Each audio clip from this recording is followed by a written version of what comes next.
Assalamualaikum ya jamaah. Assalamualaikum. Salamu, salamu, salamu. Salamualaikum ya jamaah. Jamaah. Salamualaikum ya jamaah. Assalamualaikum. Salamu, salamu, salamu.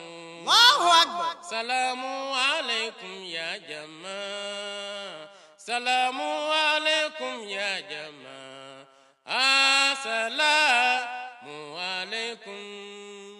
Assalamualaikum warahmatullahi wabarakatuh, Sobat Islamku Keren, dimanapun berada. Ketemu lagi dengan saya Syaf Ahmad dan rekan saya Muzaffar Ahmad di acara podcast Islamku Keren, Islamku Damai, Islamku Indah, Islamku Keren.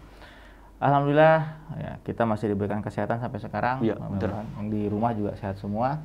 Ya, mudah-mudahan ya. Biar walaupun ada pandemi corona, tapi kita semua dalam keadaan sehat. Ntar lagi juga kita masuk ke bulan Ramadan. Betul. Ya. Jaga-jaga kesehatan semuanya. Ya. Di studio sekarang kita sudah kedatangan tamu. Ini orang jauh ini ya. Orang jauh, orang dekat. Dekat tapi jauh. Terasa jauh. Jauh tapi sudah mendekat. Dekat, oke. Assalamualaikum, Boleh. Pak. Waalaikumsalam warahmatullahi wabarakatuh. Bisa perkenalkan diri mungkin? Ya baik, nama saya Anugrah, biasa dipanggil Pak Anu atau Anu. Saya berasal dari Jakarta, sekarang domisili di Tangerang. Saya kebetulan sedang bertugas jauh di Tuvalu. Tuvalu, Pak. Tuvalu, Ya. Nanti kita oke. bahas sedikit Tuvalu itu di mana segala Ya, macamnya. nanti dah kita bahas. Nah, Ya. tapi sekarang ini yang seru nih teman-teman di rumah. Sebelumnya kita sudah bahas ya banyak para pendakwah Ya. Penghidmat ya. penghidmat agama yang bertugas di berbagai daerah, di Betul. pelosok-pelosok di Indonesia dan sebagainya. Ya. Nah, ini salah satu yang kenapa kita kemudian ambil tema ini berdakwah di ujung dunia. Nah, Ya. dan kalau nggak salah sih kita sudah pernah berdialog, bukan dialog, tapi apa namanya, ngobrol ya. Ngobrol. Pernah ngobrol, tapi waktu itu di podcast yang hanya audio, bukan di sini. Iya. Ya mengenai waktu itu kan suasana Ramadan di sana Ya. seperti apa. Nah sekarang kita lebih ngupas mengenai tugasnya lah secara Betul. umum ya, Iya. Pak Anugrah. Yang pertama ingin tahu tuh kok bisa sih Iya. sampai ke Tuvalu gitu. Iya. Itu kan jauh banget gitu ya. Betul. Mungkin banyak yang nggak tahu juga Tuvalu di mana gitu kan. Iya, Nah, itu, pastinya. nah, awal ceritanya gimana sih? Ya sebetulnya di awal juga saya cukup kaget ya karena saya tidak tahu apa dan di mana itu Tuvalu. Jadi ketika sekitar 2017 di bulan Ramadan itu saya mendapatkan telepon dari pusat organisasi. Saya diminta untuk bertugas atau berdakwah di suatu negara yang bernama Tuvalu. Yang saya ketahui Tuvalu itu ya jauh gitu, tapi saya tidak tahu di mana letaknya. Kemudian informasi yang saya ketahui juga, saya mengenal salah satu atau pendakwah yang sedang bertugas di sana, yaitu Bapak Idris atau Ya. Maulana Idris. Saya ya cukup mengenal beliau, jadi saya hanya mengetahui sebatas itu saja. Oh, jadi waktu itu dapat surat tugas langsung ke sana. Iya, begitu. Nah, ini Pak Anu, pas dapat surat tugas ke sana tuh ya, itu dalam bayangan Pak Anu itu gimana gitu? Apakah, wah ini seperti mimpi dan bagaimana? Itu gimana nih Pak? Iya. Jadi memang ketika saya lulus dari sekolah kedinasan sebagai pendakwah atau mubalik, saya berkeinginan atau bercita-cita untuk melanjutkan kuliah ke luar negeri. Tapi mungkin itulah Allah Ta'ala memberikan jalan yang lain, sehingga saya mendapatkan tugas di luar negeri, di Tuvalu. Perasaan saya sangat excited juga, tapi ya anxiety juga, karena itu pertama kali saya keluar negeri dan langsung ditempatkan di jauh gitu. Iya. Ya bisa dibilang di ujung dunia gitu Iya. kan. Ya kalau mungkin Singapura, Ya, itu Thailand, udah Australia, enggak ini ya, kan. udah nggak ada Ya, ya. itu sudah tidak asing lah. Sudah nggak asing. Ya, itu saya sangat excited, tapi juga di situ banyak juga anxiety-nya. Tapi saya mulai untuk mencari data-data, informasi yang dimulai dari Google. Kemudian saya berkesempatan untuk bertanya langsung dengan Maulana atau Mubalik yang bertugas sebelumnya di sana, Maulana Idris. ya sedikit banyak saya bisa dapat lah gambaran. Gitu. Gambaran suasana di sana Suasana seperti di apa sana. gitu ya. Iya, iya. Nah, prosesnya itu persiapan sebelum berangkat ke sana makan waktu berapa lama itu? Oke, jadi kebetulan pada saat ditugaskan atau ditelepon itu, saya sedang berada di Sulawesi Selatan, tepatnya di Pangkajene dan Kepulauan. Itu salah satu kabupaten dekat dengan Makassar. Yang saya harus lakukan itu mempersiapkan paspor, kemudian juga mempersiapkan SKCK kepolisian setempat, kemudian juga medical check up, terakhir visa, supaya bagaimana bisa tinggal di sana gitu. Betul-betul ini semua dari nol, karena ini pengalaman saya juga pertama kali ke luar negeri. Saya belum pernah sama sekali ke luar negeri gitu. Jadi saya mengurus dari awal paspor sendiri, kemudian juga medical check up, SKCK pun begitu, ditanya oleh kepolisian mau tugas kemana gitu. Mau ngapain juga kan? Mau ngapain juga sana gitu. Tapi saya bilang ya tugas agama untuk menyiarkan Islam juga gitu. Ya oke. Nah, dari proses itu yang paling alot, yang paling susah itu proses apa itu? Kalau menurut saya sih semua alhamdulillah dilancarkan saja gitu ya. Tidak ada kesulitan berarti dan semuanya sesuai dengan target atau jadwal saya juga. Oke. Nah, kalau waktu itu kan kalau keluar negeri harus ada visanya apa gitu ya. Nah, waktu ke sana itu visanya visa apa? Apakah pekerja atau apa wisata gitu? Oke. Jadi kebetulan dari pengalaman dari Mubalik atau usaha sebelumnya, Maulana di situ, saya diberikan form atau aplikasi visa itu. Di sana ya beliau menyatakan ya sebagai pengajar saja, gitu, pengajar gitu. Jadi saya tuliskan di sana, dan kebetulan Indonesia itu termasuk yang visa on arrival. Jadi kita tiba di Tuvalu, kita dapat 30 days, 30 hari bebas. Nah, jadi saya selama 30 hari itu bisa untuk mengurus selama setahun ke depan gitu. Jadi ketika pertama kali datang memang hanya sebagai turis, tapi sudah mempersiapkan segala sesuatunya di sini. Oke. Tapi welcome misalnya di ada kedutaannya juga di Indonesia Tuvalu ini. Kebetulan tidak ada, tapi yang terdekat ada di negara Fiji. Itu yang membawahi juga Tuvalu di situ. Oke. Nah, kita masuk ke perjalanannya kali ya. Nah, itu betul. Tadi kan dibilang ujung dunia tuh. Iya. Seberapa ujung dunianya sih gitu ya? Berapa lama sih ke sana? Gitu. Nggak kebayang kan kalau dibilang ujung dunia pasti aduh gambarannya dari sana ke sana, dari sini ke sana itu makan waktu yang pasti cukup ini ya, lama lah kan gitu. Iya.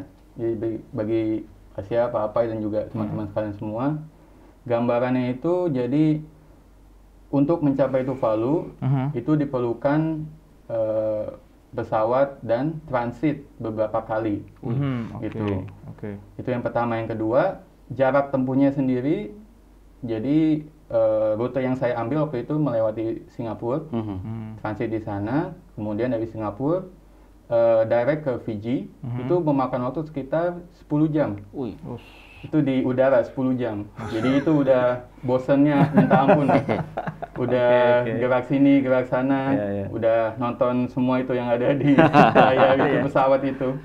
Ya sudah hatam lah gitu. Sudah bolak-balik kamar mandi dan sebagainya. Kemudian dari Fiji sendiri itu masih harus lanjut lagi ke Tuvalu. Itu sekitar 3 jam. Pesawat juga. Gitu. Itu pesawat kalau yang saya dengar kan kalau misalnya ya kalau antar negara yang lumayan jauh pasti pesawatnya yang besar ya. Kalau dari Fiji ke Tuvalu sendiri pesawatnya? Ya pesawat yang kecil, yang ATR gitu. Yang propeller begitu. Itu hanya mungkin 40 atau 50 saja itu seatnya. Itu suasana di pesawat itu sendiri gimana itu? Ya cukup menegangkan. Apalagi pertama kali kan? Iya pertama kali juga dan langsung mendapatkan pesawat yang kecil kan. Guncangannya juga lumayan itu. Kalau di kita mungkin pesawat perintis tuh ya, antar domestik yang dekat. Kayak daerah Papua kan sering gitu ya. Gitu. Nah, yang pertama kali dirasakan oleh Pak Nugra sendiri ketika menginjakkan kaki di Tuvalu apa? Bayangannya yang tadi dibayangkan apakah sesuai dengan dibayangkan atau bagaimana gitu? Cuaca. Sebelum itu pas tahu ditugaskan ke Tuvalu ada langkah searching kah apa googling lah gitu. Jadi saya sempat membekali gitu kan mencari video-video di YouTube. Banyak juga ekspat atau wisatawan yang ke sana itu. Jadi saya adalah sedikit gambaran gitu. Dan juga pengalaman dari Maulana Idris juga Iya, gitu. iya. Jadi ketika saya tiba di sana ya sesuai dengan ekspektasi saya, jauh dan juga bisa dibilang terisolir lah, Oke. terisolir gitu. Karena dari segi akses penerbangan itu juga hanya seminggu 3 kali. Oh, Gitu oke. normalnya gitu. Apalagi di masa pandemi ini mungkin hanya sebulan sekali. Kalau dari laut gitu nggak ada apa transportasi laut kan itu kan kepulauan gitu. Betul. Jadi kebetulan saya tiba langsung di ibu kotanya itu bernama Funafuti. Nah mereka itu mempunyai 8 pulau lain, Oke. pulau-pulau lain. Nah untuk mencapai sana ada kapal feri, Oh. tapi kecil lah, tidak sebesar yang kita punya di sini. Makanya namanya negara kepulauan Tuvalu. Tuvalu, betul. Ya. Oke. Nah, yang awal-awal tugas, ya kan setelah sampai sana kan pasti awal-awal tugas ngapain dulu sih di sana? Kan pasti kalau eksplorasi pasti ya di daerah baru Gitu, kan, betul. adventure kan. Iya. Nah, ngapain aja sih Pak Anugrah sana untuk awal-awal tugas di sana? Awal ya. Jadi hari-hari pertama, kemudian minggu-minggu awal itu saya coba untuk explore aja seperti tadi Pak Pai bilang juga gitu. Pertama saya coba untuk menjelajah lingkungannya juga gitu, dari tetangga sekitar. Kebetulan kita ada inventaris motor di sana, gitu. Sangat memudahkan lah. Oke. Jadi saya bisa pergi dari ujung pulau ke ujung pulau yang lainnya, kemudian berkunjung juga ke anggota-anggota jamaah muslim di sana, kemudian juga teman-teman mubalik atau pendakwah yang sebelumnya itu, jadi saya bisa melanjutkan gitu silaturahmi dengan mereka gitu. Oke. Dan pas datang nih, tahu Pak Anu dari Indonesia, mereka welcome nggak sih sama orang dari luar suku mereka gitu, dari luar negara mereka gitu? Iya. Ya itu juga salah satu worry saya juga gitu kan. Bagaimana sih tanggapan mereka kalau orang luar negeri gitu? Alhamdulillah ketika saya tiba pertama kali itu saya langsung disambut oleh anggota di sana. Ya, kemudian saya bisa ngobrol bertatap muka dengan mereka semua. Ya biasa makan siang dijamu dan sebagainya. Setelah itu saya langsung coba keliling ke teman-teman mubalik yang sebelumnya bertugas di sana gitu. Alhamdulillah mereka itu sangat welcome. Oh iya ini saya berteman dengan ustaz atau mubalik sebelumnya gitu. Nah, mereka sangat welcome. Bahkan ada beberapa juga yang sudah menganggap seperti keluarga sendiri gitu. Gitu. Kadang kalau ada acara besar atau acara keadatan mereka ya saya diundang juga gitu. Nah, kendala bahasa sendiri kan pasti apakah di sana memang bahasanya umum pakai bahasa Inggris gitu misalnya? Karena kan pasti di Indonesia yang paling bahasa asing paling dekat ya bahasa Inggris gitu Inggris, ya. ya. Yang paling nih. Nah, itu gimana komunikasi di sana? Ya, jadi informasi yang saya dapatkan itu mereka berbicara 2 bahasa, Tuvalu dan bahasa Inggris. Dua-duanya mereka biasa gunakan sehari-hari gitu. Oh, friendly ya, Iya. lancar. Dan yang saya gunakan pertama kali dan hingga sekarang juga ya bahasa Inggris gitu. Bahasa Inggris.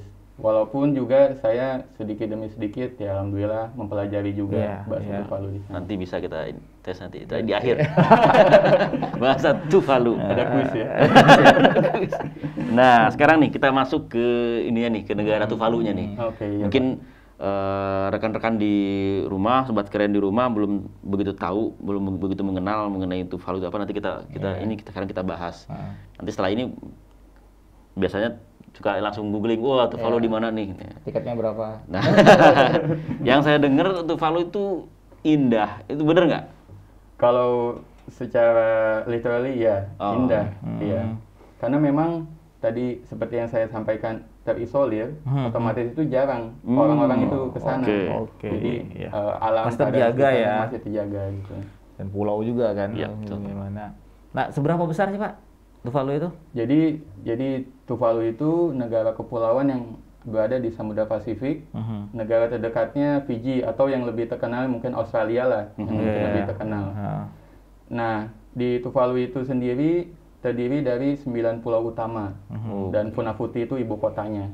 Itu yang paling besar berarti ya? Iya. Bukan paling besar, paling memungkinkan untuk dijadikan ibu kota. Ada yang lebih besar dari Funafuti? Ada. Oh. Cuman karena bentuk geografis Funafuti yang memanjang, itu bisa dibangun landasan udara di sana. Dan datar mungkin ya? Datar juga. Kemudian luas eh, kepulauan Tuvalu itu sekitar 26 km persegi. Oh. Jadi tidak. Saya ujung ke ujung 26 kilo lah ya paling Iya, ini ya. iya, iya. Stoknya. Sini mana tuh 26? Jakarta lebih gede ya? Jakarta jauh. Bogor lah. Jakarta Bogor. Oh jaraknya. Iya, Tapi kalau ini kan luasnya kilometer persegi ya. luasnya lebih gede Jakarta daripada pasti. Iya, iya pasti. Oke, iya. Dan total populasi yang ada di Tuvalu itu sekitar 11.000 jiwa. Oh, iya. Gitu. Jadi tidak sangat-sangat kecil lah dibandingkan dengan negara kita Indonesia ini gitu. Jauh. Jauh. Dengan Indonesia dengan pulau-pulaunya aja mungkin ya. Iya. Dengan Bali aja mungkin. Jauh mungkin. Iya. Iya. Waduh. Oke. Nah, apa letaknya sendiri di mana sih Pak? Tadi ya, maksudnya dari Australia itu tadi ya. Karena orang taunya Australia. Betul. Dibilang dekat, sedekat apa dengan Australia gitu Iya. Pak? Kalau dari Australia itu menggunakan pesawat masih sekitar 5-6 jam lagi. 6 jam. Gitu. Oh. Jadi Tuvalu itu gerbang utamanya untuk menuju Tuvalu itu hanya melalui Fiji untuk Fiji sementara. yang terkenal Fiji. Jadi memang belum ada pesawat yang dari Singapura itu langsung ke Fiji atau ke Tuvalu, tidak ada. Harus transit ke Fiji terlebih dahulu. Fiji itu mungkin negara Pasifik terbesar di antara kepulauan-kepulauan lain yang dijadikan gerbang utama gitu. Maka di situ juga ada kedutaan besar kita di situ. Oh, di Fiji. Di Fiji. Itu kan termasuk negara oceanik ya sebutnya. Betul. Ada New Caledonia, terus Solomon Island, nah gitu dari situ. Masih satu wilayah semua itu. Oke, kalau budayanya sendiri masyarakat gimana nih? Budaya. Kalau dari budaya, mereka itu termasuk ke suku Polinesia ya. Polinesia. Jadi mereka itu mirip ke arah Samoa atau mungkin lebih terkenalnya Hawaii lah. Hawaii. Dari segi bahasa pun mereka mirip-mirip gitu. Ada yang di Samoa dan ada di Hawaii juga gitu. Mereka itu sangat kuat sekali kesukuan mereka atau kepulauan mereka. Jadi ketika di ibu kota saja, ketika mereka mengadakan acara itu per pulau. Per pulau, jadi mereka tidak bergabung kecuali mungkin kayak semacam independence atau mungkin yang lainnya gitu. Tapi mereka sangat kuat kesukuannya, kepulauannya gitu. Dari segi ragam budayanya, kemudian dari segi tari-tarian, makanannya itu bisa dibilang ya hanya sedikit lah dibanding dengan kita gitu.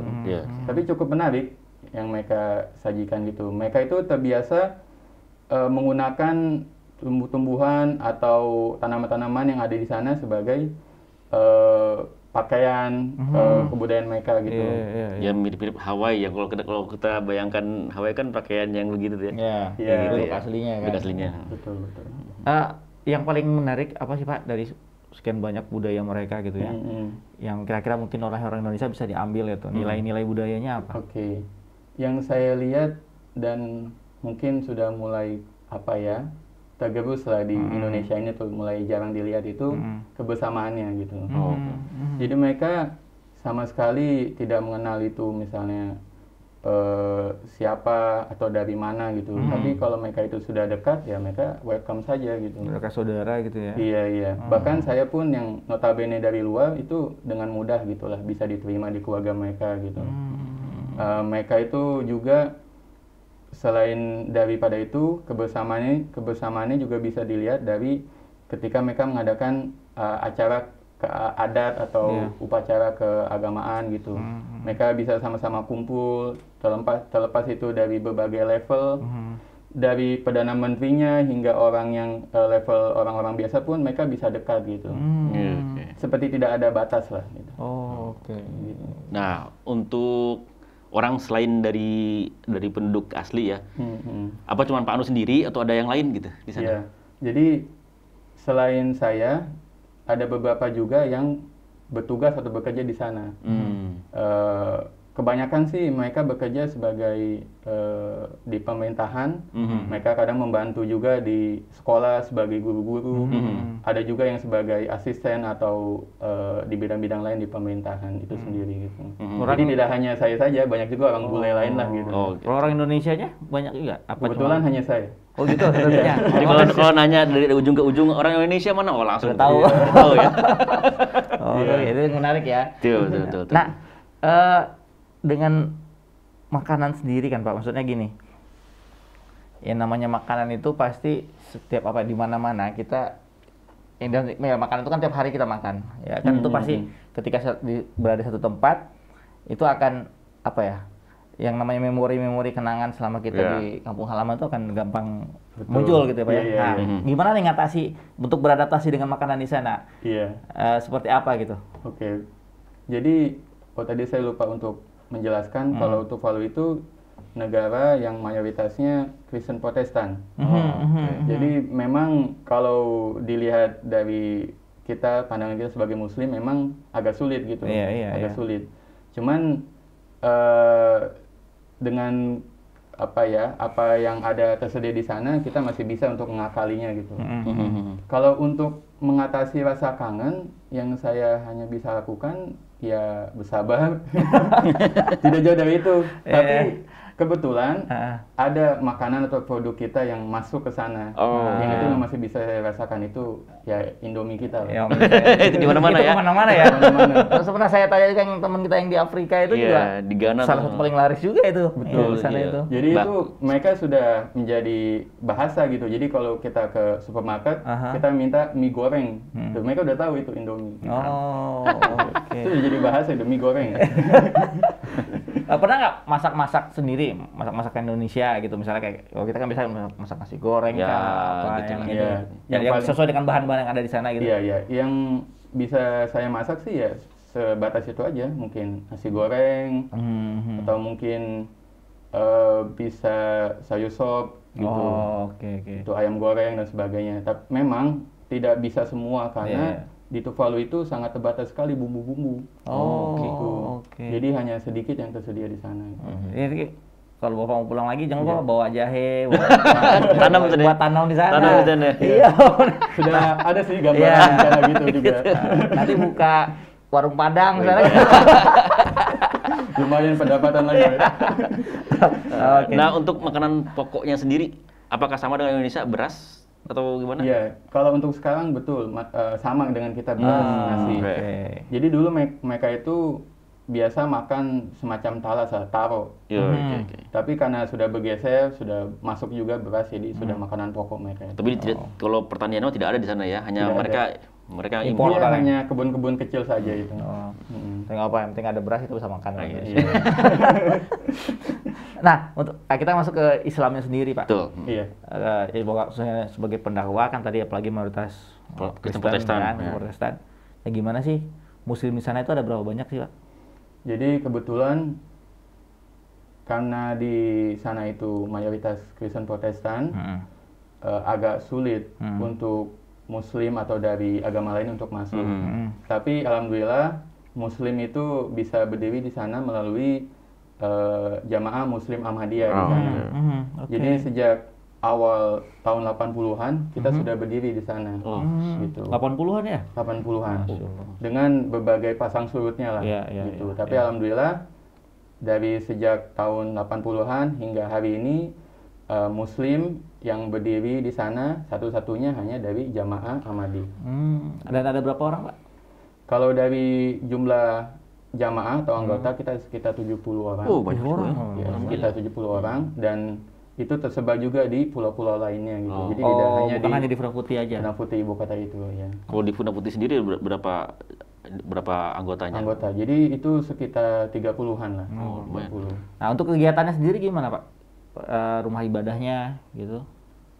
Jadi pada awal atau tahun 80-an itu awalin atau pendahulu dari orang-orang Islam di sana itu mempunyai kesempatan untuk menyewa lahan untuk dijadikan masjid lah bagi kita. Di sana itu sistemnya tidak sertifikat jual beli tanah, tapi kita menyewa. Bukan hak milik ya? Bukan hak milik, betul. Kayak ini mungkin kalau di kita di Indonesia tuh di Batam. Di Batam kan sama seperti gitu. Tanah adat gitu. Batam tidak boleh memiliki tanah, hanya menggunakan aja. Alhamdulillah kita bisa menyewa tanah dari keluarga anggota kita gitu. Dan itulah yang kita jadikan masjid dan kemudian bisa dibangun juga rumah misi. Gitu. Masya Allah. Jadi alhamdulillah ketika orang-orang dari mancanegara ke Tuvalu itu dari berbagai organisasi Islam, mereka tiba dan mereka dapat bebas sholat gitu, bisa bebas lah sholat di masjid kita gitu. Itu sebuah hal yang luar biasa kan. Betul. Privilege buat umat muslim juga Iya, kalau mau ke betul. sana gitu ya. Iya. Jadi kalau ada yang mau ke Tuvalu jangan takut ya, sobat muslim yang Ya. di Indonesia sudah ada masjid kita di sana tuh. Alhamdulillah. Nanti Ya. kita ini di caption ya, Ya. di ini Pak kita box kita. Pak Ustadznya Alamatnya juga ada di sini. sama nomor kontaknya kalau Iya. Iya. Nanti bisa ya siapa tahu ada rezeki main ke sana kan, Ah, itu. yang ingin jalan-jalan ke ujung dunia backpackeran gitu kan. Iya. Karena biasanya juga banyak juga yang globe traveler itu. Jadi dia oke. berkunjung ke tiap negara di seluruh Iya, dunia iya. gitu. Oke, iya. Nah, apa hubungan antar agama sendiri gimana Pak? Toleransi Toleransi. agama di sana? Toleransinya di sana alhamdulillah cukup bersahabat. Mereka itu juga berkawan dengan kita baik-baik saja. Dari sesama karena sesama warga Tuvalu, mereka menerima dengan baik. Dan kebetulan Kristen di sana itu juga tidak hanya Protestan, tetapi Iya, ada iya. juga Katolik, Oke. kemudian gereja Baptis, Iya. gitu, dan Seventh Adventist itu gereja Advent. Alhamdulillah kita bisa bergaul. Kadang kita juga mengadakan peace symposium, jadi kayak simposium perdamaian. Iya. Ya kita yang menginisiasi gitu. Kita undang mereka ke masjid, kemudian menampilkan keindahan keberagaman Iya. agama mereka masing-masing gitu. Dan alhamdulillah semua baik-baik saja di sana. Indah sekali ya. Betul, ada sekali. Ini bagusnya daerah yang seperti gini kan karena memang juga pengaruh-pengaruh dari luar juga susah untuk datang ke sana kan. Iya. Jadi memang kekeluargaan, kemasyarakatan yang di sana sudah tetap Kuat, terjaga. ya. Dan ya Islam sendiri kan maksudnya ya mengajarkan bagaimana kita bisa saling menjaga Betul. perasaan orang lain juga ya Pak ya. Iya betul Pak. Nah itu umat muslim yang di sana itu asli dari pribumi penduduk Tuvalu juga atau yang pendatang ke situ? Iya, keunikan dari Muslim di Tuvalu itu mereka itu asli penduduk Tuvalu. Jadi mereka ya berbaiat, kemudian mereka convert masuk ke Iya, Islam. iya. Mereka itu belajar dari awal gitu. Apa itu Islam, kemudian ya belajar tata cara sholat seperti apa gitu. Iya. Kayaknya berbeda dengan Fiji. Kalau Fiji kayaknya banyak ya untuk Iya, yang karena dari Pakistan kalau tidak betul, salah. di Pakistan dan India juga, karena banyak orang-orang di sana juga. Betul. Nah, Pak Nugrah sendiri caranya gimana Pak untuk menyampaikan ajaran-ajaran Islam yang cinta damai di sana itu? Iya, jadi alhamdulillah berkat karunia Allah Ta'ala juga kita diberikan kesempatan untuk menjalankan program itu di radio nasional. Jadi ya kalau di kita seperti RRI gitu lah RRI ya. ya. Oke. Jadi di radio itu kita mendapatkan slot untuk berceramah gitu. Oke. Dari tiap agama atau cuman Tiap agama betul. Jadi mereka mempersilahkan dari tiap agama organisasi untuk berceramah apapun itu gitu. Yang toleran Iya. pastinya gitu. Sehari berapa lama Pak durasinya? Alhamdulillah kita tiap hari diberikan, namun untuk tiap-tiap agama atau organisasi itu sekali dalam seminggu. Oh, gitu. sekali seminggu. oke. Seminggu, Oh, gitu. oke. Ya, lumayan maksudnya. Lumayan. Bisa saling Betul, mengisi gitu kan, Ya, saling ini tampilkan dalam- keindahan Iya. agama masing-masing lah. Karena di Tuvalu itu TV itu baru ada atau hadir tahun lalu. Alhamdulillah kita punya stasiun televisi di sana. Oh, Tuvalu. baru ya? Baru. Tetapi yang lebih ada terlebih dahulu itu radio. Jadi di tiap rumah di Tuvalu itu ada radio. Pasti ada radio. Pasti ada radio. Oke. Karena semua informasi dari pemerintah mengenai cuaca dan sebagainya itu ada di radio. Jadi dengan kita bertablik atau berdakwah di radio itu sangat-sangat efektif gitu. Pasti dengar orang-orang di sana semua. Betul. Baik yang di ibu kota maupun di pulau-pulau lainnya gitu. Kalau sosial media kan sekarang kan lah di mana-mana ada zamannya sosial media ya Pak ya. Internet betul. juga mungkin udah ada juga di sana kan. Betul. Itu gimana? Kalau sejauh ini kami belum mempunyai akun khusus, tapi rata-rata mereka itu bersosialisasi dan bertukar pendapat itu melalui akun pribadi saya gitu. oke. Gitu. Jadi mereka bertanya mengenai Islam ataupun hal-hal lain mengenai apa yang terjadi di dunia itu, ya kita saling bertukar saja. Karena mereka di sana itu lebih banyak menggunakan Facebook. Oh, Facebook. Jadi Messenger itu hampir semua orang punya. Facebook Messenger. gitu. Ya. Nah, kendalanya apa sih, Pak? Kalau dari berdakwah di sana itu ya kendalanya mereka tuh cukup kuat, bisa dibilang fanatik juga. Karena mereka itu yang saya lihat itu kan Kristen ya, yang saya ketahui itu mungkin mereka hanya datang ketika hari Minggu untuk melaksanakan ibadah gitu kan ya. Kalau di sana itu mereka pagi, siang, malam gitu, mereka ada jam-jamnya untuk beribadah itu, gitu. Mereka datang ke gereja mereka masing-masing beribadah, kemudian gitu. Atau di rumah mereka masing-masing mereka berkumpul itu. Jadi untuk memberikan atau berdakwah mengenai ideologi kita gitu, yaitu harus secara perlahan. Gitu. Tapi yang pasti maksudnya gini, ya masing-masing juga, ya berarti apa? Ada kekuatan keagamaan tersendiri gitu ya, kerohanian di diri mereka ya. Ya umat Muslim juga sama kan, mungkin seperti mereka itu. bagus dalam hal itu ya, dalam hal ya hubungan mereka dengan Tuhan gitu ya. Iya. Ya walaupun ya dengan cara masing-masing gitu. Betul. Tapi yang baiknya itu mereka mau mendengar gitu. Jadi tidak langsung menolak. Gitu. Itu yang saya kagumi juga dari mereka gitu. Betul. Ya nama mau pelajari kan gak ada masalah. Iya. Betul. Nah, ini yang terakhir nih, Bro. Yang terakhir Pak Anu nih. Iya. Selama tugas di sana, udah berapa tahun sih Pak tugas di sana? Sudah 3,5 tahun lah. 3,5 tahun. Nah, selama 3 tahun itu apa yang paling berkesan nih? Ada kisah yang berkesan. Cerita yang menarik yang ada di sana. Jadi seringkali ketika saya diundang ke sana itu, jadi kadang ada acara kekeluargaan atau misalnya adat di satu pulau itu. Ya jadi kadang kan saya juga bingung memperkenalkan diri sebagai apa, dari mana gitu, atau apa misi yang saya sampaikan gitu. Tapi alhamdulillah orang-orang di sana itu ya bisa menerima dengan terbuka gitu. Jadi saya tidak pernah menutup-nutupi gitu. Ya saya dari Islam, saya di sini menyampaikan agama Islam gitu. Alhamdulillah gitu. Dan memang mereka juga tidak langsung menutup gitu. Gitu. Jadi apapun yang kita sampaikan mereka bisa menerima dengan baik. Setelah itu juga berlanjut, kadang ayo kita main ke rumah saya gitu. Gitu. Makan bersama. Nah, itu yang sangat berkesan sih bagi saya gitu. Satu lagi mungkin pertanyaan terakhir. Ini mungkin yang mengusik kaum Hawa nih. Pak Anu ini sudah berkeluarga atau masih sendiri? Alhamdulillah sudah berkeluarga. Alhamdulillah. Tapi kemarin sana masih sendirian ya? Iya. Ini berarti dalam rangka menjemput sang pujaan hati dong. Menjemput impian. Iya. Jadi kan tugas di sana ya bisa dibilang cukup melelahkan lah. Kalau sendirian gitu. Jadi saya memang sangat membutuhkan itu. Gitu, ada pendamping di sisi saya. Alhamdulillah. Jadi setelah saya kebetulan saya sedang cuti di sini. Jadi setelah selesai saya insya Allah gitu, bisa membawa. Kira-kira mubarak lah. Berapa lama lagi sana Pak? Kalau dari organisasi yang saya tugas ini itu, kalau sudah berkeluarga itu mungkin sekitar 5 tahun lah.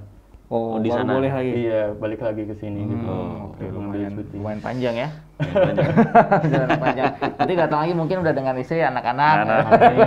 Iya, Pak Mondo juga lah. Ya, itu juga doakan mudah-mudahan ya beliau ya tugas di sana ya mendakwah mengenai agama Islam bisa diberikan pelajaran Allah Subhanahu wa taala juga ya Pak ya. Dan sampaikan saudara-saudara ya belajar di sana, sampaikan salam kami kepada saudara-saudara kita juga yang ada di sana.